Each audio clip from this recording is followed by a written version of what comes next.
Buenas tardes, profesor. Somos el grupo número 2 y venimos a hablarles sobre las obras o proyectos de la arquitectura de la Ilustración. Aquí vamos a darle un pequeño resumen y hacer énfasis en los proyectos más importantes de esta pequeña época de la Ilustración, que dice que a principios del siglo XVIII comienza una reacción contra el barroco. Los arquitectos reivindicaban una vuelta al clasismo e iniciaban el camino hacia el racionalismo y la funcionalidad de la arquitectura.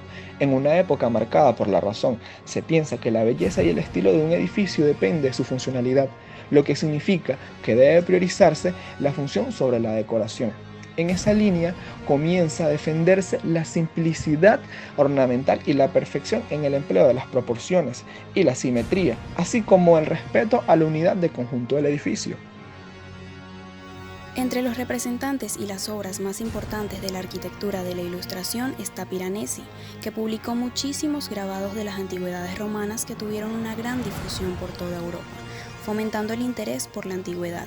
Piranesi recreaba los monumentos en composiciones llenas de poesía y lirismo, lo que provocó que en toda Europa la imagen del clasicismo se distorsionara, ya que mostraba los restos a un tamaño colosal y con añadidos para resultar más pictóricos y teatrales. Por ejemplo, Vedulta di l'arco di Tito Piranesi. Por otro lado, Francia no abandonó el clasismo, ni siquiera en la época del barroco, en la que la arquitectura era una síntesis de elementos clásicos y renacentistas, junto con la exuberante decoración barroca. En la primera etapa se intentó una aproximación a la claridad formal y al funcionalismo y se reivindicó el uso de la columna exenta frente a la pilastra y comenzaron a rechazarse los excesos decorativos de épocas anteriores, como lo es la Escuela Militar de París, construida por Jacques-Ange Gabriel en 1751. Se abrieron debates para mejorar ciertos edificios de uso público, como lo son los teatros, hospitales o casas.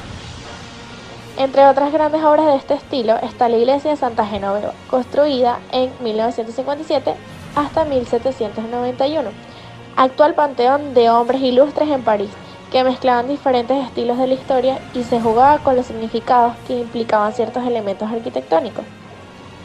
Su autor, Souffle, obsesionado con la arquitectura clásica, incorporó influencias romanas, renacentistas y bizantinas al marcado clasicismo francés del edificio. Su planta es de cruz griega y su fachada posee un gran estilo al estilo romano, similar al del Panteón de Roma, sobre el que sobresale una cúpula semiesférica sobre un tambor de columnas, inspiradas en las del Vaticano o las de San Pablo de Londres. Con la Revolución Francesa se creó una corriente de arquitectura visionaria, de proyectos megalómanos, imposibles de materializarse y repletos de poesía. Obras colosales como el cenotafio de Newton de Boulez, que nunca llegaron a construirse. Esto cambió con la llegada de Napoleón al poder en el siglo XIX. Usó la arquitectura como un arma propagandística y glorificación de su personaje y triunfo. Era una arquitectura severamente clásica inspirada en el Imperio Romano. Hubo una feria constructora en París en un intento de convertirla en una nueva Roma, llenando los edificios de gran pureza clásica como el Arco de Triunfo. En el caso de Inglaterra, la arquitectura era muy palladiana, historicística y ecléctica. Los arquitectos eran personas muy cosmopolitas y hubo un internacionalismo arquitectónico. Esto se ve por la construcción de Somer House, uno de los grandes edificios históricos de Gran Bretaña. Está situado en la orilla del norte del Támesis, frente al National Theatre de Florence.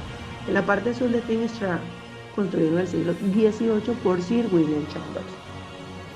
Volviendo al punto inicial, como era la época de la razón, se abrieron debates para mejorar ciertos edificios de uso público, como teatros, hospitales y cárceles. Otra tipología de edificios muy acorde con la Ilustración fueron los museos. Comenzaron a diseñarse grandes edificios para albergarlos y así poder exhibirlos y darles prestigio a las ciudades que los tenían. Los museos se proyectaron como grandes templos de la cultura y se diseñaron de forma racional y funcional, dotándolos de amplias salas muy iluminadas y casi todos con una estética que imitaban a la gran Grecia clásica, como lo es el Museo Británico de Londres, creado el 7 de enero de 1753 por el gran arquitecto de la época, Robert Schmidt.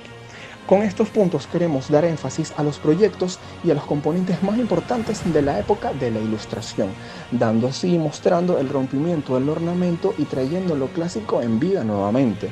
Ellos querían mostrar la belleza y la actualidad de la arquitectura en su época, dotando así el siglo XVIII una gran era de ilustración para la arquitectura. Esto ha sido el punto del grupo número 2.